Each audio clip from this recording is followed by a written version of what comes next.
सभी को नमस्कार। मैं हूं doctor Manoj Kumar Batra, associate professor department of chemistry, government college SPC government college Ajmer. आज हम एमएससी थर्ड सेमेस्टर के स्टूडेंट्स के लिए जो 11th पेपर है एप्लीकेशंस ऑफ स्पेक्ट्रोस्कोपी, उसमें हम लोग बात करने वाले हैं यूवी विजिबल स्पेक्ट्रोस्कोपी के एप्लीकेशंस के संबंध में। देखिए, आप सभी को हमने यूवी विजिबल स्पेक्ट्रोस्कोपी के जो डिफरेंट पैरामीटर्स हैं, उसके डिफरेंट कॉन्सेप्ट्स हैं, उसके बारे में अभी तक बताया। अब हम उनके एप्लीकेशंस के संदर्भ में बात करने वाले हैं आज के लेक्चर में कि किस प्रकार से यूवी विजिबल स्पेक्ट्रोस्कोपी का उपयोग जो है हम डिफरेंट कंपाउंड्स के उनके डिटेक्शन में कर सकते हैं। देखिए, ये है ultraviolet spectroscopy has been mainly applied for the detection of functional groups, that is chromophore, the extent of conjugation, detection of polynuclear compounds by comparison, etc.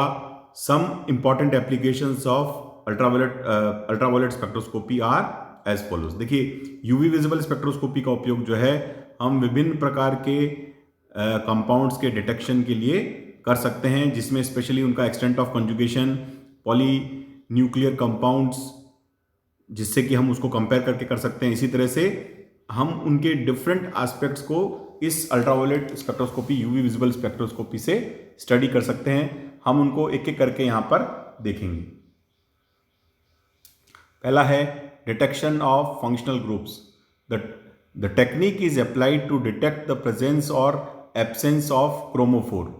The absence of a band at a particular wavelength may be regarded as an evidence for the absence of a particular group in the compound. A little information can be drawn from the UV spectrum if the molecule is very complicated. If the spectrum is transparent, about 200 millimicron, it shows the absence of conjugation, carbonyl group, that is aldehyde or ketone, benzene, aromatic compounds, and also bromo and iodo atoms. देखिए, यहाँ हमको समझने की आवश्यकता है कि अगर हमारे पास में यूवी विजिबल स्पेक्ट्रा हमारे पास में किसी कंपाउंड का है और वो 200 नैनोमीटर के या मिली माइक्रोन के अबाव, यानी उससे ज़्यादा की रेंज में जो है वहाँ पर कोई हमें पीक नहीं प्राप्त होती है, तो हम ये समझ सकते हैं कि उस मॉलिक्यूल में कोई कॉन्जुगेशन नहीं है, उसमें कोई एल्डिहाइड या कीटोनिक ग्रुप नहीं है, कोई बेंजीन या एरोमेटिक कंपाउंड जो है वो नहीं है, और कोई ब्रोमो या आयोडो एटम जो है उसमें नहीं है। तो हम इस तरह से क्या कर सकते हैं, हम डिफरेंट फंक्शनल ग्रुप्स का डिटेक्शन करने में यूवी विजिबल स्पेक्ट्रोस्कोपी का उपयोग कर सकते हैं। एन आइसोलेटेड डबल बॉन्ड और सम अदर एटम्स और ग्रुप्स में बी प्रेजेंट. कोई हमें आइसोलेटेड डबल बॉन्ड या कोई दूसरा ग्रुप या एटम उसमें भी उसमें प्रेजेंट हो सकता है. It means that no definite conclusion can be drawn if the molecule absorbs below 200 मिलीमाइक्रोन. यानी कि अगर हमारे पास में 200 नैनोमीटर या 200 मिलीमाइक्रोन के से ज़्यादा वेवलेंथ के ऊपर अगर कोई उसमें पीक हमें नहीं मिलती है, कोई उसके अंदर हमें बैंड नहीं मिलता, तो हम उससे कोई बहुत अच्छा कंक्लूजन ड्रॉ नहीं कर सकते, मतलब उससे बहुत अच्छा कंक्लूजन जो है वो नहीं निकाल सकते. तो इस तरह से हम यूवी विजिबल स्पेक्ट्रोस्कोपी का उपयोग जो है डिटेक्शन ऑफ फंक्शनल ग्रुप्स में कर सकते हैं. फिर अब हम बात करते हैं एक्सटेंट ऑफ कॉन्जुगेशन के संबंध में. जैसे हम जानते हैं कि जब एक डबल बॉन्ड है उसके साथ में और डबल बॉन्ड उसके कॉन्जुगेशन में होते हैं तो उनको हम क्या कहते हैं, एक्सटेंडेड कॉन्जुगेशन कहते हैं. तो उस डबल बॉन्ड के एक्सटेंशन से क्या होता है, उसके एक्सटेंशन से ये यूवी विजिबल स्पेक्ट्रोस्कोपी में हम देखते हैं कि जो लैम्डा मैक्स की वैल्यू है वो हायर वेवलेंथ पर शिफ्ट हो जाती है. तो वहां पर यहां हम इस यूवी विजिबल स्पेक्ट्रोस्कोपी में इस एक्सटेंट ऑफ कॉन्जुगेशन, यानी कि कितना कॉन्जुगेशन मॉलिक्यूल में प्रेजेंट है, उसका पता जो है वो इस स्पेक्ट्रोस्कोपी की सहायता से लगा सकते हैं. The extent of conjugation in polyenes can be estimated. इसको हम इसका पता लगा सकते हैं. Addition in unsaturation with increase in the number of double bonds, that is increase in the value of N, shift the absorption to the longer wavelength. जैसे हम जितना किसी अनसैचुरेटेड कंपाउंड में जितने नंबर ऑफ डबल बॉन्ड्स बढ़ाते जाएंगे जो कि उसकी कॉन्जुगेशन में होंगे, तो क्या होगा, उसके बढ़ने से जो है जो वेवलेंथ का एब्जॉर्प्शन जो है वो हायर वेवलेंथ पर, जो वेवलेंथ है वो हायर वेवलेंथ पर शिफ्ट होगी, लॉन्गर वेवलेंथ पर शिफ्ट होगी. It is found that the absorption occurs in the visible region at about 400 millimicron. हम बढ़ाते जाएंगे उतना ही ज़्यादा उसका बैथोक्रोमिक शिफ्ट जो है उसमें होता जाएगा और वो हायर वेवलेंथ पर जो है वो शिफ्ट हो जाएगा, और इस तरह से जो है एब्जॉर्प्शन जो है वो विजिबल रेंज में चला जाएगा, जैसा हम देखते हैं एक्सटेंट ऑफ कॉन्जुगेशन के बढ़ने से। लेमडा एन के लिए जो है अगर 8 होगा तो उसके लिए लेमडा की वैल्यू जो है वो इतनी शिफ्ट हो जाएगी कि वो विजिबल रेंज में आ जाएगी और वो हमारे को नजर आ सकती है। At about 420 millimicron if n is equal to 8 in the above polyene such n alkene appears colour to the human eye. ऐसी जो एल्कीन है जो वो हमें हमारे आंखों को देखने में हमें कलर्ड कंपाउंड जो है वो नजर आएंगे, यानी कि ऐसा कंपाउंड जिसमें हमारे पास में डबल बॉन्ड उपस्थित है और उसका कॉन्जुगेशन इतना ज़्यादा है कि उसमें 8 डबल बॉन्ड कॉन्जुगेशन में है, तो वो जो है वो विजिबल रेंज में आ जाती है। फिर है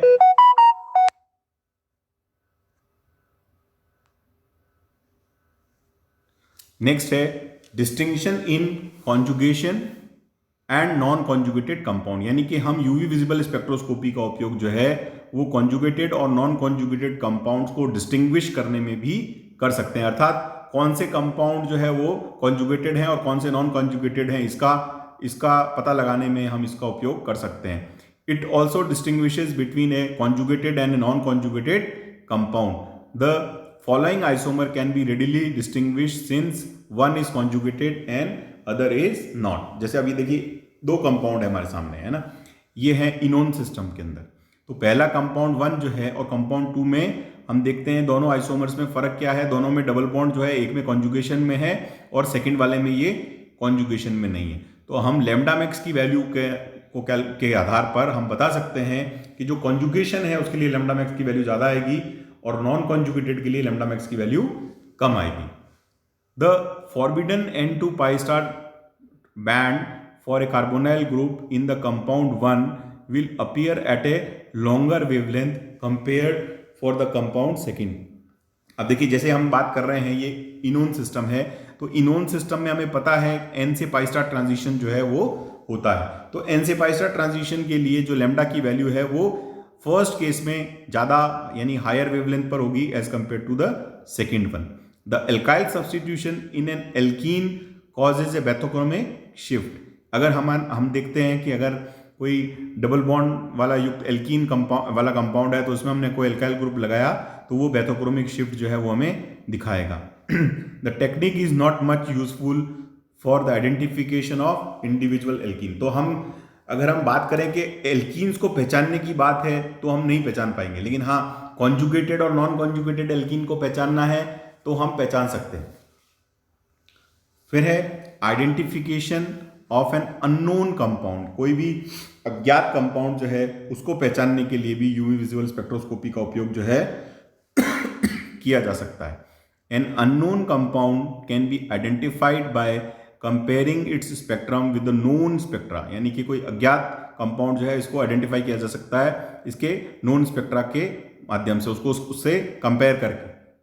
If the two spectra coincides, the two compounds जो है two compounds must be identical. अगर दोनों स्पेक्ट्रा एक जैसे हैं तो यानी कि दोनों कंपाउंड जो है वो एक जैसे होने चाहिए। If the two spectra do not coincides then the expected structure is different from the known compound। देखिए ये एक स्टैंडर्ड प्रोटोकॉल है हम स्पेक्ट्रोस्कोपी में जिसको यूज करते हैं कि किसी भी अज्ञात पदार्थ को पहचानने के लिए हम स्पेक्ट्रोस्कोपी किसी भी स्पेक्ट्रोस्कोपी टेक्निक का उपयोग करते हैं, चाहे वो IR हो, चाहे वो NMR टेक्निक हो, चाहे वो मास स्पेक्ट्रोस्कोपी हो। तो वहाँ पर जो स्पेक्ट्रा है उसको अननोन कंपाउंड के स्पेक्ट्रा को नोन कंपाउंड से हम कंपेयर करके ये पहचान सकते हैं कि ये कंपाउंड जो है वो नोन है या नहीं है। फिर है नेक्स्ट जो इसका एप्लीकेशन है एग्जामिनेशन ऑफ पॉलीन्यूक्लियर हाइड्रोकार्बन्स। जैसे पॉलीन्यूक्लियर हाइड्रोकार्बन्स वो होते हैं जिसमें एक से ज़्यादा बेंजीन रिंग जो होती हैं वो एक दूसरे के साथ जुड़ी हुई होती हैं, तो उनको आइडेंटिफाई करने में, उनका एग्जामिनेशन करने में भी हम यूवी विजिबल स्पेक्ट्रोस्कोपी का उपयोग कर सकते हैं। Benzene and polynuclear hydrocarbons have characteristic spectra in ultraviolet and visible region. जैसा हम पढ़ भी चुके हैं कि यूवी विजिबल रेंज में हम स्पेशली 3 तरह के कंपाउंड्स को ज़्यादा स्टडी करते हैं, डाइन्स एंड पॉलीन्स के बारे में बात की, इनोन सिस्टम्स के बारे में बात की और हमने एरोमेटिक और पॉलीन्यूक्लियर हाइड्रोकार्बन्स के संबंध में बात की। तो इन 3 कैटेगरी के जो कंपाउंड्स होते हैं उनको हम स्पेसिफिकली जो है यूवी विजिबल स्पेक्ट्रोस्कोपी की सहायता से काफ़ी अच्छी तरह स्टडी कर सकते हैं। Thus, the identification of the polynuclear hydrocarbons can be made by comparison with the spectra of known polynuclear compounds. हम जो कंपाउंड है, जो स्पेक्ट्रा जिसका हमने लिया है, उसको हम नॉन पॉलीन्यूक्लियर कंपाउंड के स्पेक्ट्रा से कंपेयर करके उसकी वैल्यूज को उसको हम उसके पॉलीन्यूक्लियर हाइड्रोकार्बन को आइडेंटिफाई करने का काम जो है वो कर सकते हैं उनकी वैल्यूज की मैचिंग की सहायता से।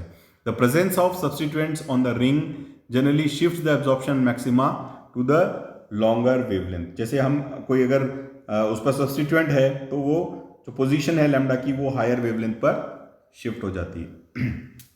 फिर है elucidation of the structure of vitamin A and K. It is useful for the elucidation of the structure of vitamin K1 and K2 and also those of A1 and A2। तो जो K1 और K2 vitamin है और A1 और A2 vitamin है उनके बीच को distinguish करने के लिए हम उनकी स्ट्रक्चर को बताने के लिए हम इसका यूवी विजुअल स्पेक्ट्रोस्कोपी का उपयोग कर सकते हैं। The ultraviolet spectrum of vitamin K1 and K2 are due to the presence of same chromophore that is two three dimethyl naphthoquinone. तो ये देखिए 2,3-डाइमिथाइल नेफ्थाक्विनोन जो है वो विटामिन K1 और K2 दोनों में कॉमन होता है।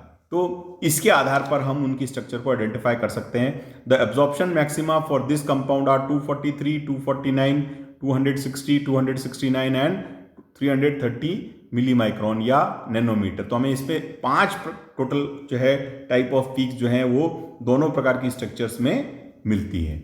इसी तरह से the elucidation of the structure of the vitamin A1 and A2 are possible by this technique. इसी तरह से हम A1 और A2 की स्ट्रक्चर को भी इस यूवी विजिबल टेक्निक की सहायता से आइडेंटिफाई कर सकते हैं और उनके बीच में डिफरेंशिएट कर सकते हैं। Vitamin A1 absorb at 325 millimicron and absorption maxima for vitamin A2 appears at 287 and 351 milli micron.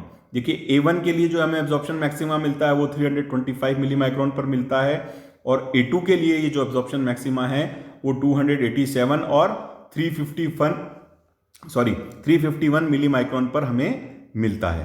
तो इस एब्जॉर्प्शन मैक्सिमा की सहायता से हम आइडेंटिफाई कर सकते हैं। The absorption maxima appears at a longer wavelength for vitamin A2 due to the presence of additional ethylenic bond. जैसे एडिशनल एक डबल बॉन्ड के होने के कारण से A2 के अंदर जो हमें लैम्डा मैक्स की वैल्यू है वो हायर वेवलेंथ पर मिलती है। जिसको अपन यहाँ पर देखिए इस तरह से देख सकते हैं। तो देखिए ये दोनों स्ट्रक्चर हैं, ऊपर वाली स्ट्रक्चर विटामिन A1 की है, नीचे वाली स्ट्रक्चर विटामिन A2 की है।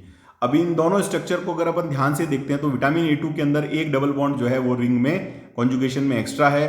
तो इसलिए हम क्या देखते हैं कि लैम्डा एक्स की वैल्यू जो है वो A1 के लिए 325 है और विटामिन A2 के लिए यही वैल्यू जो है वो 351 मिली माइक्रोन पे हमें मिलती है, जो कि हायर वेवलेंथ पर है या जिसके अंदर हम कह सकते हैं कि बैथोक्रोमिक शिफ्ट हमें देखने को मिलता है। इस बेसिस पे हम जो है दोनों विटामिन्स की स्ट्रक्चर जो है इनको आइडेंटिफाई कर सकते हैं। तो इस तरह से आज हमने कुछ यूवी विजिबल स्पेक्ट्रोस्कोपी के कुछ थोड़े से एप्लीकेशंस जो हैं वो देखे हैं, जिसमें मुख्य रूप से है डिटेक्शन ऑफ फंक्शनल ग्रुप है, एक्सटेंट ऑफ कॉन्जुगेशन है, distinction of conjugated and non conjugated compound है, आइडेंटिफिकेशन ऑफ अननोन कंपाउंड है, एग्जामिनेशन ऑफ पॉलीन्यूक्लियर हाइड्रोकार्बन्स हैं और स्ट्रक्चर ऑफ विटामिन ए और विटामिन के संदर्भ में बात है। कल इसके बाकी एप्लीकेशंस के बारे में और आगे हम बात करेंगे, जैसे कि अगर 2 टोटोमेरिक फॉर्म हैं तो उनको हम किस तरह से डिस्टिंग्विश कर सकते हैं यूवी विजिबल स्पेक्ट्रोस्कोपी की सहायता से। इसी तरह से जो डिफरेंट ज्योमेट्रिकल आइसोमर्स हैं, उनके कॉन्फ़िगरेशंस हैं, उनके डिस्टिंग्विश करने के लिए भी हम इस स्पेक्ट्रोस्कोपी का किस प्रकार से उपयोग कर सकते हैं। तो आज के लिए इतना ही। आप सभी का बहुत बहुत धन्यवाद। नमस्कार।